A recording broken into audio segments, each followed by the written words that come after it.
Olá, bom dia! Olá, bom dia a todos. Estamos começando o RIC Rural deste domingo, 4 de maio de 2025, com esses assuntos. A viagem para Israel, onde fomos conhecer como aquele pequeno país do Oriente Médio faz da utilização da água para consumo e para irrigar as lavouras um exemplo para o mundo. O painel fotovoltaico orgânico é muito importante para fazer uma revolução da terra.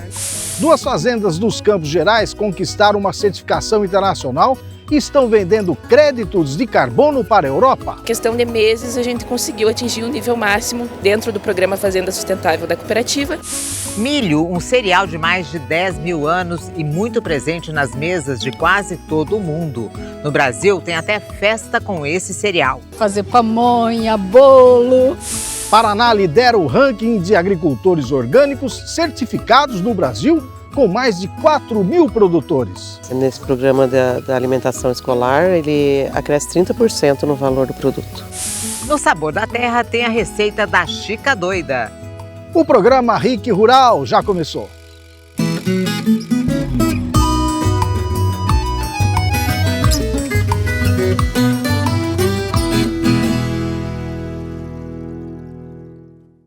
Vamos começar o programa de hoje com mais uma reportagem que selecionamos em comemoração aos 30 anos de jornalismo agro que eu e a Rose comemoramos agora em 2025.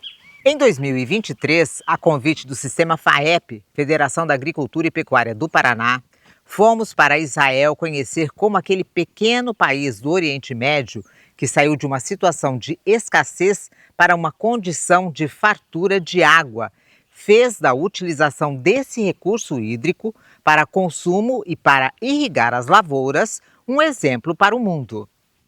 Um país que tem somente 10% da área do Paraná, Israel é exemplo de aproveitamento da água para consumo humano e para a agricultura.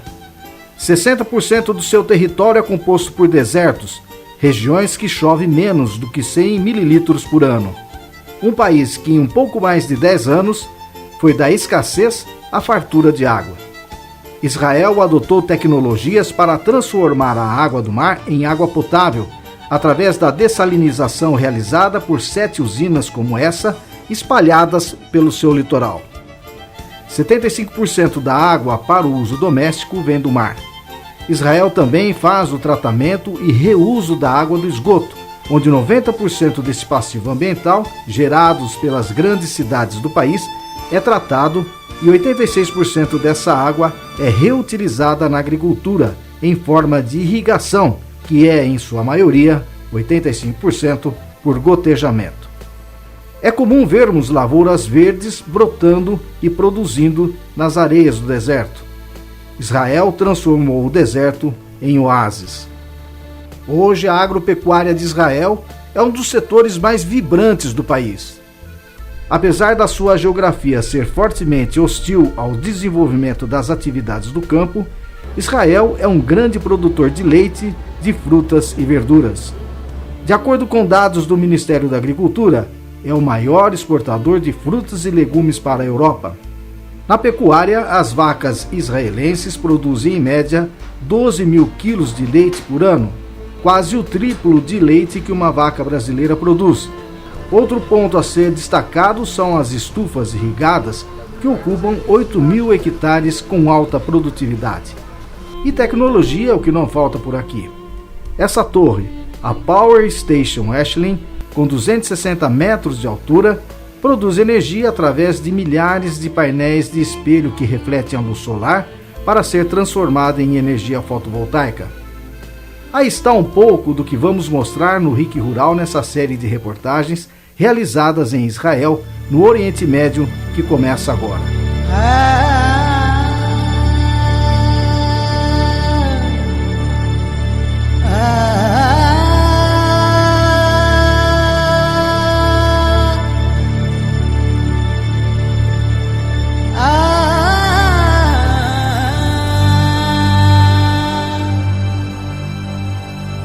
A caminho do nosso primeiro destino em Israel, registramos muito verde no campo e na beira da estrada.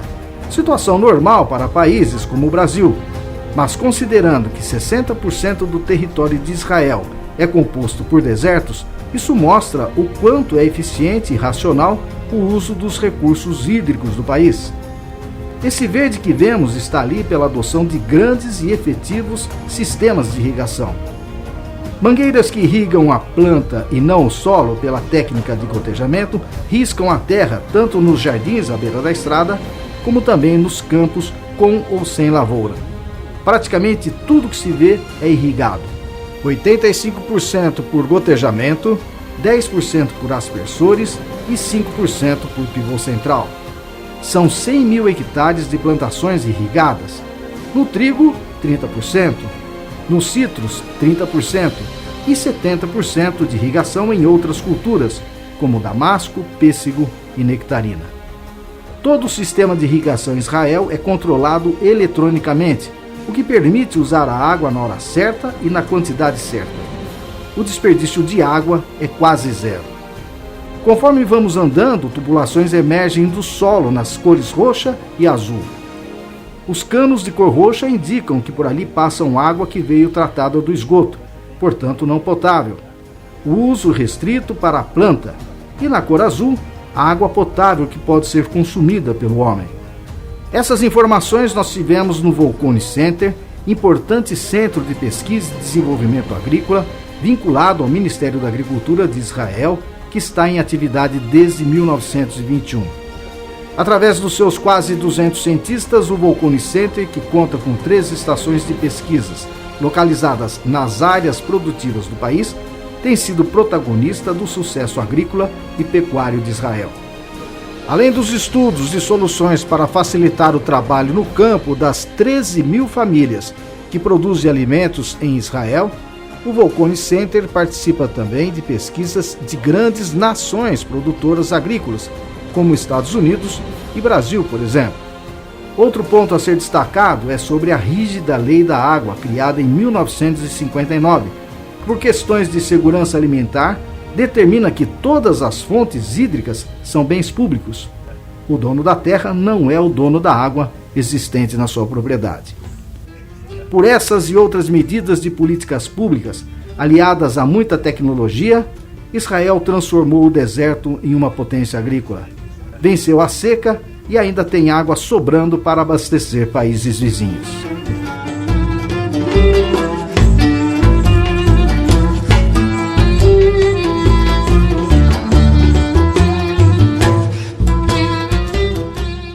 A caminho do nosso segundo destino em Israel, continuamos vendo muito verde no campo.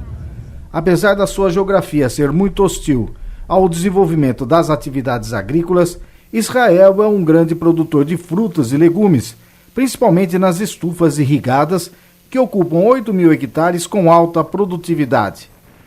Todo o sistema de irrigação em Israel é controlado eletronicamente por sensores, o que permite usar a água na hora certa e na quantidade certa. Como tudo aqui em Israel respiramos tecnologia e inovação, nossa visita hoje é numa empresa que desenvolveu um sistema inovador e econômico que faz um duplo uso da terra, um sistema que combina geração de energia solar fotovoltaica com estufas de produção agrícola projetadas para fornecer mais rendimentos durante todo o ano, com mais energia renovável por hectare e com prejuízo ambiental muito baixo. Entre os benefícios desse sistema está o de fornecer energia agrivoltaica a um custo menor por quilowatt-hora, em comparação com outros sistemas fotovoltaicos. O cientista Dr. Ibrahim Ria, chefe da Trisolar, conduziu o que deve ser o primeiro experimento científico do mundo com agrovoltaicos. Ele fala das vantagens desse equipamento. The organic photovoltaic is very important. O painel fotovoltaico orgânico é muito importante para fazer uma revolução da terra. Nós podemos ganhar energia e, ao mesmo tempo, produzir comida, fazendo assim o dobro do uso da terra. A gente pode também fornecer ao agricultor a oportunidade de ganhar mais dinheiro. Um painel portátil, orgânico, capacitará o agricultor em sua situação econômica e dará mais chance de sobreviver às condições econômicas críticas em muitos países do mundo. Dr. Ibrahim aponta as principais diferenças entre o painel fotovoltaico orgânico e o que está no mercado hoje? It's absolutely different technology. It's not the same technology. É uma tecnologia absolutamente diferente. Não é o mesmo tipo de silício, de silicone que se usa. É uma tecnologia que todo mundo usa a partir de silício, materiais condutores simples, que ao absorver a luz liberam elétrons, e esses elétrons criam uma corrente elétrica por organismos. Eles são muito simples de imprimir, onde a gente pode imprimir milhões de metros em 1 hora e custa muito barato. Há uma grande diferença entre as duas tecnologias. Essa aqui você pode levar em todos os lugares. É uma tecnologia simples, mas precisa ser mais desenvolvida. It's simple technology, but need to be more developed. A produtora rural Carla Rossato, que participa dessa viagem técnica, vê que essa tecnologia logo vai estar no Brasil também. No Brasil, a gente usa totalmente para geração de energia. Aqui, esse novo que ele tá desenvolvendo, que é as placas orgânicas, que eles falam, energia orgânica, é tanto para geração de energia como para uso dentro da estufa. Ele está aproveitando os raios solares e incidindo de acordo com se o tomate, com a quantidade que o tomate precisa, com a quantidade daquilo que está dentro da estufa precisa, né? Tudo que eu vejo que trabalha dentro de estufa, desenvolva, eu vejo como um futuro próximo para nós também, né? Da Trisolar, fomos a uma propriedade rural ver a produção de legumes em estufas em pleno deserto de Negev, bem ao sul de Israel. Mais uma vez, o verde das lavouras, vistas de longe, impressiona, mas se justificam pela irrigação quase que total que existe em Israel. A água para as plantas chegam em tubulações vindas das estações de tratamentos. Olha, como vimos na estrada, aqueles canos roxos, aqui a gente vê o centro de distribuição. É uma água tratada do esgoto das cidades que viram água para irrigação da agricultura. 86% do esgoto de Israel é tratado para esse fim, para irrigar a lavoura. Por conta da água que, através dos sensores, irriga a planta com nutrientes já adicionados, na hora certa e na quantidade certa, essa estufa produz 90 toneladas de tomatinho em 4.500 metros quadrados. Um trato cultural que chamou a atenção do Marcos Brambila, que acompanha o grupo nessa viagem técnica a Israel. Chama bastante atenção a qualidade do trato cultural com o solo e o uso da água de modo que atende às necessidades da planta. E o ambiente fechado consegue trazer melhor condição de, mesmo no ambiente árido, eles conseguirem produzir o máximo do potencial de uma planta, né? Brambila chama a atenção pelo uso de abelhas pelos produtores e os efeitos da polinização dentro da estufa. A abelha para poder aproveitar o máximo da planta, né, a polinização, e os cachos terem um fruto, todos eles conseguir polinizar e poder frutificar. Então eles têm a planta produzindo por mais tempo dessa forma. Nessa outra estufa, a produção é de pimentões. A gente vê que os pés estão carregados e os frutos bem bonitos, o que seria bem comum se não fosse um detalhe.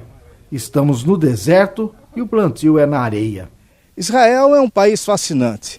A gente vê na sua agricultura muita tecnologia aplicada, vê andando nas estradas, como vimos nas imagens agora há pouco, que é muito verde, né? Em pleno deserto eles conseguem fazer essa produção usando a tecnologia. Só dá uma olhada nessa estufa aqui de pimentões, produzindo tantos pimentões e bonitos no deserto, na areia. É só ver, e não tem um lugar que a gente não passa e não vê na estrada que não tem uma irrigação cortando os campos. É muito bonito e mostra a importância do uso racional da água.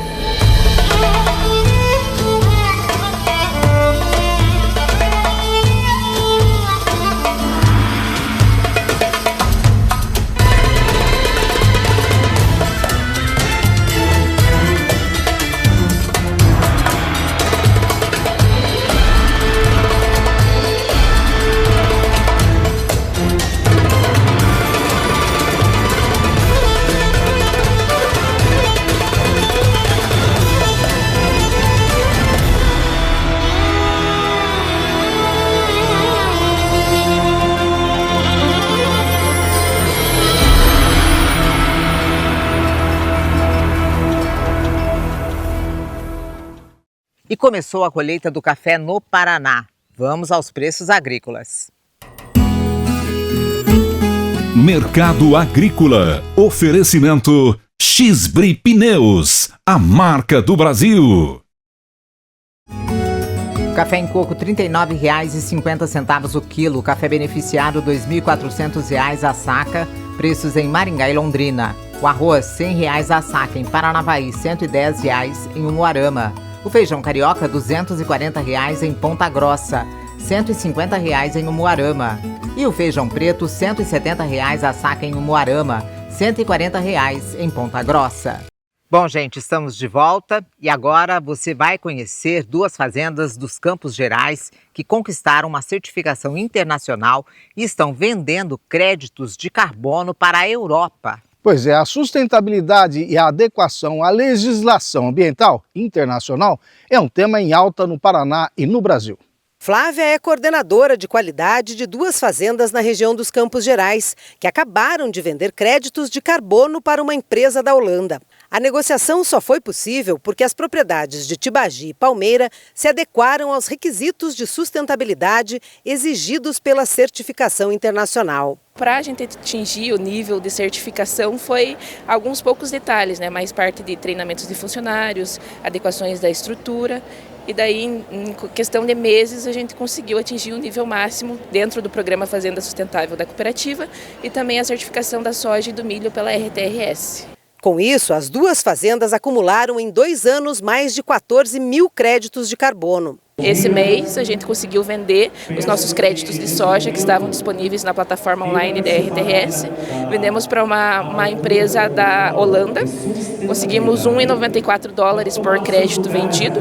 Então foi um diferencial, um bônus a mais da nossa produção.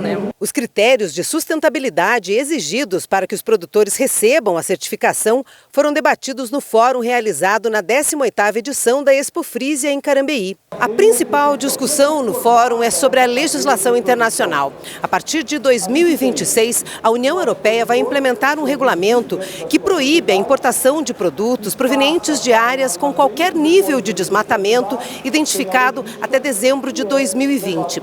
Essa mudança na lei tem um impacto direto sobre os produtos brasileiros, como a soja.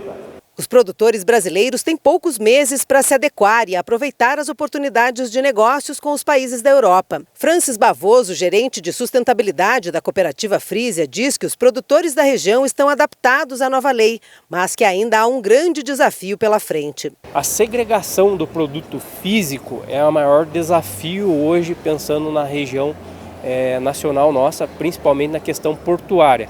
Então, a gente precisa comprovar a origem, a rastreabilidade da produção. Isso, via Frisia e produtores, o CAR, Cadastro Ambiental Rural, tem uma facilidade enorme, porque você tem ferramentas para utilizar para esse processo. A dificuldade vai ser realmente portuária, para você fazer a segregação física. É um bom desafio, mas eu acredito que, conforme o passar dos meses, os nossos preparativos, a gente vai conseguir pelo menos ter algumas evidências mais claras para que a gente possa estar superando esse obstáculo que hoje realmente tem muita insegurança, incerteza e claridade ao mercado nacional. O milho é um cereal presente na nossa dieta há muito tempo. Segundo pesquisadores, sua origem é de aproximadamente 10 mil anos atrás e teria sido descoberto no México. Foi de lá que ele começou a migrar para outros países, inclusive o nosso Brasil. Aqui fazemos festas e muitas delícias com o milho, como bolo, pamonha, curau, milho cozido, polenta. E essa é a época do ano que tem milho verde no campo. E aí, como é que você aproveita essa fartura? Vamos ver. Na feirinha tem gente levando espiga de milho, outros já se deliciando com alguma receita ali mesmo. Fazer pamonha, bolo cozido, fazer polenta de milho, tudo que é milho, que vai milho eu gosto. Milho cozido, curau, frito, bolo, pamonha, tudo. Mas para poder saborear todas essas delícias, o trabalho começa bem antes, aqui no campo. A família tem aproximadamente 2 hectares de plantação de milho e eles se organizam tanto na hora da plantação como na hora da colheita. E para isso, é claro, eles sempre precisam contar com o clima. Esse lote de milho aqui, ele está sofrendo um pouco. que a gente tirou antes estava bem mais bonito. Esse aqui já sofreu um pouco, porque faz dias já, né? Uns 15 dias que não chove, né? Toda semana a gente planta um lote de milho, né? Para a gente não perder e também não faltar, né? O Romário faz o plantio e também a colheita, que precisa ser manual. Para a produção que eles levam a cada dia de feirinha, é preciso colher 900 espigas. Às vezes tem chuva, às vezes acontece que a gente está na lavoura, aí o tempo fecha e vem uma pancada de chuva, a gente tem que encarar. Depois de colhida, as espigas vêm para cá. Primeiro é feita toda a limpeza. Aí vem para essa máquina, que retira o grão de milho. E na cozinha, a Bruna é uma das responsáveis em fazer a receita.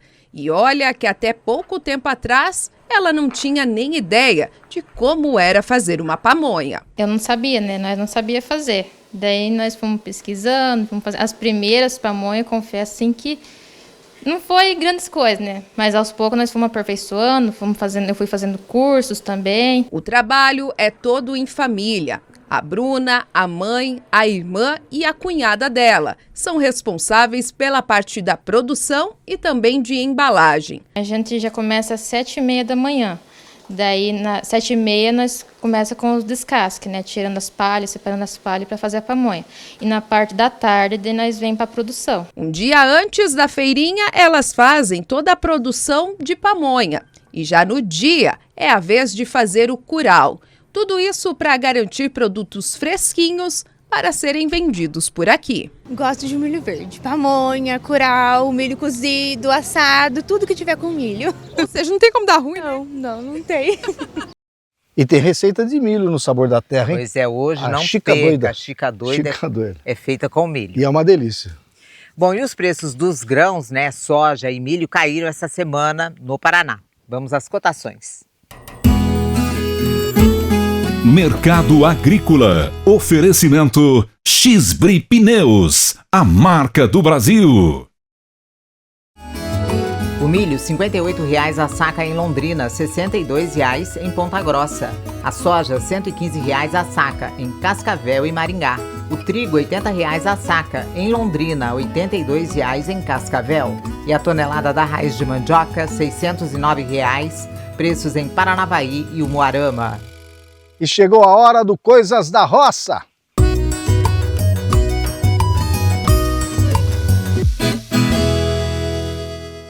Começando Coisas da Roça de hoje com a história do Sidney de Curitiba. Ele disse que quando seu filho, Vinícius, era pequeno, ele plantou esse pé de café em frente à casa deles. Hoje o Vinícius está com 15 anos e o pé de café ainda continua produzindo. Gente, que medo! O Roberto Luiz mora em Porto Amazonas e mandou esse vídeo onde as onças aparecem soltas próximo à propriedade rural da família. O pequeno Pedro Hernandes, morador de Arapongas, acompanha o programa com a família e fez questão de registrar o pé de amora para nos enviar.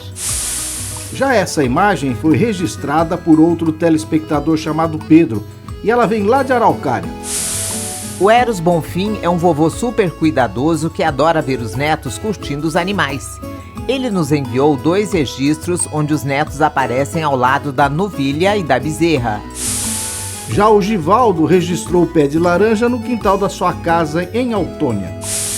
A Luísa também registrou uma garça pescadora. A imagem foi feita no sítio Colorado, em Cornélio Procópio. E uma mandioca de 8 quilos? Isso mesmo, e quem colheu foi o Geraldo, morador de Paulo Frontin. O Cido nos enviou um convite super especial para conhecer a chácara da família em Curitiba. Obrigada pelo convite e pelas imagens. O espaço é lindo, Cido, e com uma horta muito bem cuidada. Mais uma participação que vem lá de Curitiba. É a do Robert Luz, que cultiva pimenta de cheiro. E o Augusto, que está na Itália, mandou pra gente esta foto de melões em supermercado de lá. Ele achou interessante que todos eles têm uma espécie de cera no talo para a fruta não perder umidade e se precaver de doenças. E vamos encerrando o quadro de hoje com a parreira de laranja da dona Neuza Menghini de Maringá, que está super carregada. Dona Neuza não perde um RIC rural. Que bacana, dona Neuza. Obrigada pela participação. Participe do Coisas da Roça você também. Registre um momento bacana da área rural ou de uma imagem que você acha bonita e mande a sua foto ou vídeo para o nosso WhatsApp 44 99855 8787. Bom, gente, estamos de volta aqui no sítio e dando continuidade ao RIC Rural de hoje, você vai ver agora que o Paraná lidera o ranking de agricultores orgânicos certificados no Brasil. São mais de 4.000 produtores, de acordo com o Cadastro Nacional de Produtores Orgânicos. No nosso estado, o programa Paraná Mais Orgânico, feito numa parceria do governo do estado, das universidades estaduais e o IDR, cria um ecossistema favorável à certificação de mais produtores. Vamos ver. No pequeno lote, dentro do assentamento com mais de 500 famílias, tem horta com salsinha, cebolinha e berinjela, tudo orgânico. Na estufa de tomate também não entra nenhum tipo de agrotóxico. Dá para comer direto do pé. No final do ano passado, Dona Marilda recebeu o certificado do programa Paraná Mais Orgânico e só vê vantagens nesse tipo de produção. Com a própria saúde do agricultor, com tanta gente que tem, que se intoxica, né, até morre, né, com esse uso desenfreado de agrotóxico. Com as nossas crianças, que estão com a gente, hoje não estão aqui, mas estão com a gente sempre dentro das estufas. Então, estão por aí na horta, pegando um tomate, comendo. E a venda, né? A venda da gente também é institucional e a gente vende mais para criança comer, né? A gente vende no Penai mais. Então, a preocupação da gente era essa. O lote da Dona Marilda faz parte de uma estatística muito positiva. Essa é uma das 4.400 propriedades paranaenses que já tem a certificação. O Paraná é líder do ranking nacional. É o estado que tem o maior número de certificações de produção orgânica. Para fazer parte do programa é preciso, antes de mais nada, se enquadrar nos requisitos da agricultura familiar. O produtor também precisa provar que não usa nenhum tipo de agrotóxico na lavoura há pelo menos 12 meses. O que não pode ser usado, de maneira geral, são aquilo que a gente chama dos agrotóxicos, né? Que são produtos de origem química sintética. Então tem os inseticidas, fungicidas, herbicidas tradicionais e também aqueles fertilizantes minerais muito solúveis, né? Então a ureia, super simples, etc. No cultivo de orgânicos, o controle de insetos e doenças é feito de forma mais preventiva e todo o ambiente colabora para isso. O que a gente usa em alguns locais, que você tem uma incidência muito grande de mosca branca, a gente planta coentro na rua junto com o tomateiro, né? E esse coentro vai repelir a praga e vai atrair os inimigos naturais. O paredão de capim serve como barreira física para impedir que aplicações de veneno feitas em outras propriedades cheguem até aqui. E quem vê o mato crescendo livremente pode até se espantar, mas essa vegetação tem um papel importante na produção agroecológica. Funciona como adubação verde, funciona como uma cobertura para o solo, ela regula a temperatura do solo, faz com que o solo não seja nu e fique exposto aos raios solares, diminui a temperatura, protege e também faz a captura e retenção de água. Na região de Londrina já são mais de 100 pequenos agricultores com certificação de orgânicos. A maioria vende para o governo através de programas de alimentação escolar. Por serem alimentos limpos e saudáveis, quem cultiva ganha um pouco mais por isso. Compensa bastante. Nesse programa da alimentação escolar, ele acresce 30% no valor do produto. Outra vantagem é não ter variação de preço. Os produtos orgânicos se mantêm mais estáveis ao longo do ano. No caso da Dona Marilda, a próxima área a receber a certificação é essa com abobrinha, que já está em fase de transição. E tem mais gente aderindo ao programa. São 7 agricultores orgânicos já certificados. A tendência é que esse número dobre até o fim do ano. E existem mais outras famílias interessadas. Hoje já existem mais de 20 famílias aqui no assentamento que têm o interesse de produzir orgânico ou que já têm o certificado ou estão no processo de transição. Maria Eduarda ajuda a avó no cultivo e no preparo da mercadoria para entrega. Para ela, trabalhar com orgânicos é motivo de orgulho e de alegria. O meu filho, ele estuda, então é muito bom saber que o alimento que eu produzo saudável está indo para as escolas, para o meu filho e para o filho de vários outros pais. É muito bom. E vamos aos preços da carne no Paraná. Mercado Agrícola. Oferecimento X-Bri Pneus, a marca do Brasil. O suíno R$ 8,30 o quilo em Apucarana e Maringá. Vaca gorda R$ 270 a arroba em Maringá, R$ 295 em Londrina. E o boi gordo R$ 320 a arroba nas principais praças de comercialização do estado.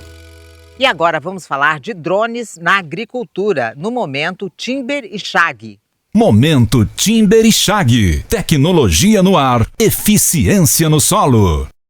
Olá, gente, novamente aqui hoje falando de drones com o Juliano, que é gerente comercial da Timber Chag, o drone que vem revolucionando aí a forma de lidar com a lavoura, com suas pulverizações, a lida mais facilitada e com uma série de benefícios que a gente viu até agora. E a Timber Chag está trazendo aqui um lançamento que é um novo drone. O que tem de novidade nesse P150, Juliano? Olá, Sérgio. Então a Timber sempre buscando trazer inovação aí pro campo, né? Hoje a gente vem apresentar aí o P150, né? É o novo modelo da Chag. Esse equipamento aí é de 70 litros. Ele já vem equipado aí com radar de 4D. É um equipamento aí que hoje ele trabalha de forma totalmente autônoma, né? A gente já via isso em outros modelos, né? Que eles também trabalhavam de forma totalmente autônoma. E esse equipamento em específico, ele tem um diferencial que você coloca as 4 coordenadas na área para ele voar, ele atua de forma totalmente autônoma mesmo.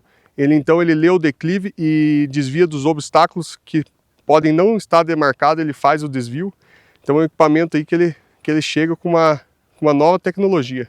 E aquela ali é a antena RTK que faz ele operar dessa forma que você está falando. Exatamente. Aquela dali é o coração dele. Agora me diz uma coisa, que velocidade pega um drone desse?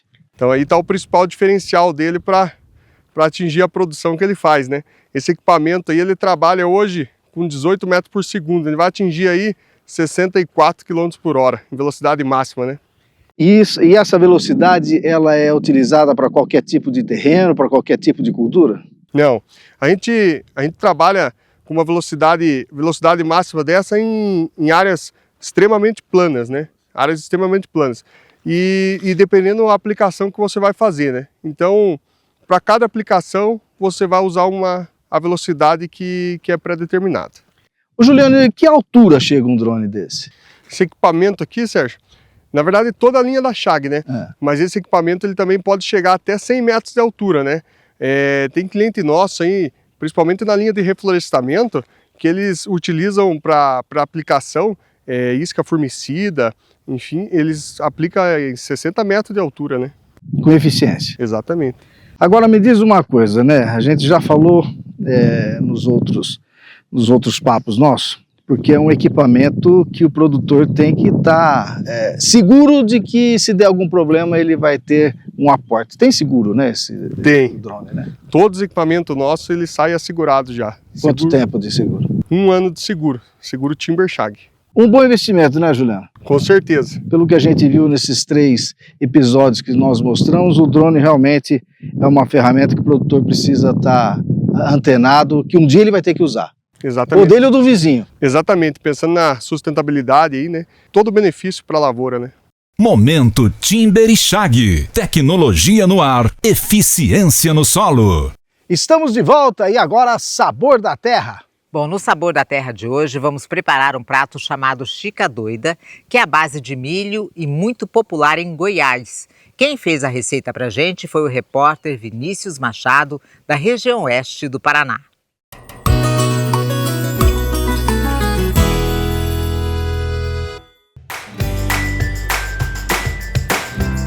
Pessoal, olha só que tempo gostoso, tá chovendo, a camisa tá marcada, não tem problema, faz parte. Só que numa época como essa, onde o frio está chegando e a gente quer aquela comida mais gostosa, confortável e daquele jeito especial, nada some a cabeça das pessoas, vem à cabeça, a mente de todo mundo, como o milho verde. E o milho verde é tradicional, é comida típica brasileira e todo mundo gosta. E para isso nós vamos fazer uma receita que aqui para nós no sul não é tão comum. E quem recebeu a gente hoje aqui em casa é a Lidiane. Oi, Lidiane, tudo bem? Tudo bem. Como é que vai? Explica para nós só uma coisinha rapidinho. Você tá com tudo montado aqui e olha só, tem muita coisa bacana pra gente poder fazer um super prato, ó.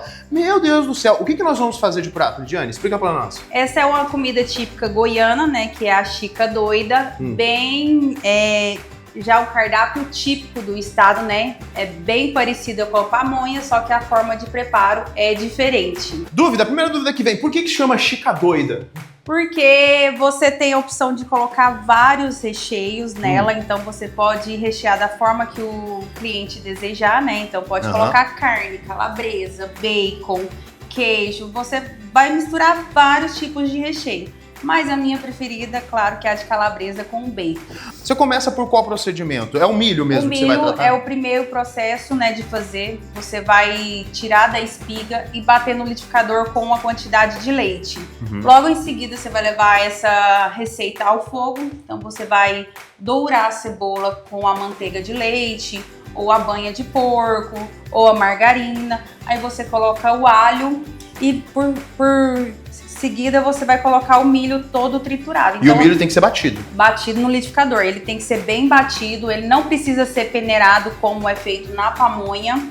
Então ele é uma receita mais rústica, porque ele não precisa passar por esse processo de peneiração. E aí é essa massa que vai dar a base de tudo? Isso, ela é a base do preparo. É como, por exemplo, um escondidinho que Isso, leva... é um escondidinho. Ah, legal. De Com milho. E o pessoal gosta? Demais da conta. Você vende bastante aqui? Bastante.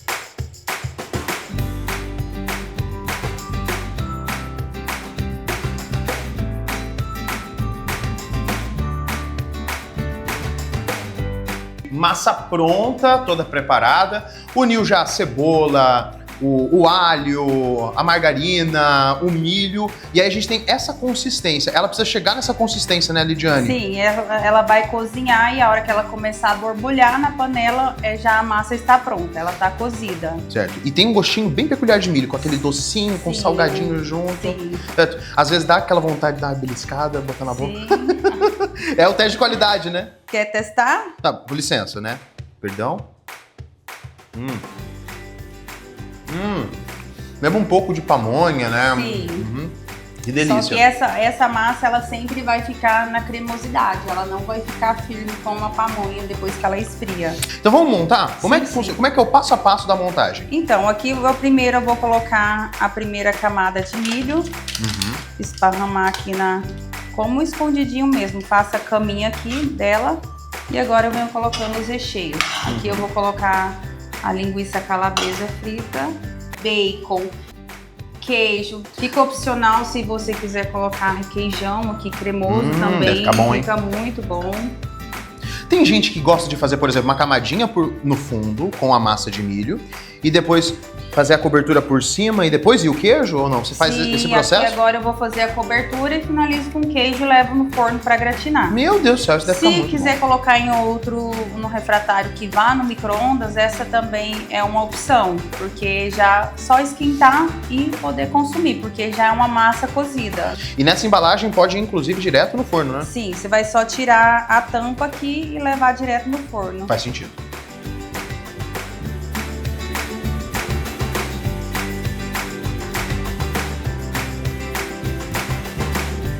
Gente, 15 minutinhos de forno e agora a gente tem esta chica doida, com todo respeito. Enfim, depois disso o queijo gratinou, tá bonito. Aí você faz aquela decoração, você optou por um tomatinho cereja e uma cebolinha. E agora, como eu não sou besta nem nada, eu vou aproveitar e experimentar. Pode? Não tem problema? Claro, licença. fica à vontade. Ok.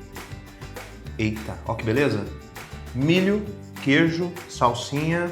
Dá pra ver a calabresa aqui, ó. Tá quentinha, hein? Quentinha, Meu Deus do céu. Cuidado tem um pra cheiro, não queimar. Tem um cheiro de bolo de milho, né? Isso.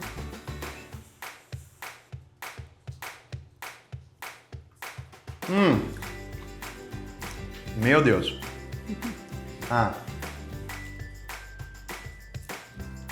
Nossa. Que delícia, vocês comem isso com frequência lá? Demais. Todas as feiras, restaurantes, vocês vão encontrar algum prato feito com milho. Nossa, que delícia. Ó, gente, Não vou conseguir comer uma dessa inteira, mas eu vou fazer o meu melhor. Eu quero agradecer a Lidiane. Eu que agradeço. Por ceder esse espaço pra nós, assim, e atender a gente. Galera, tchau, tchau. E eu vou terminar isso aqui, tá? Ah, porque tá bom. Morram de inveja aí do outro lado, tá?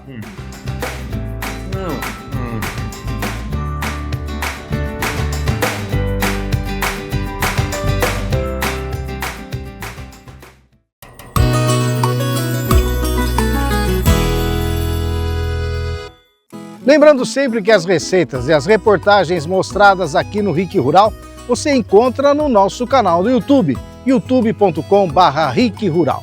Se inscreva no nosso canal no YouTube e não se esqueça de clicar no sininho. Estamos também no Facebook e Instagram do RIC Rural e também no Sérgio e Rose. Segue a gente lá. Bom, hoje nós vamos ficando por aqui. Obrigado pelo carinho e uma boa semana. Até domingo que vem. Uma boa semana a todos, até domingo que vem, logo pela manhã, nem tão cedo, nem tão tarde, né? Mas na hora certa para você estar aqui com a gente, tá? Não vai perder o programa não. Tchau. Até lá, gente.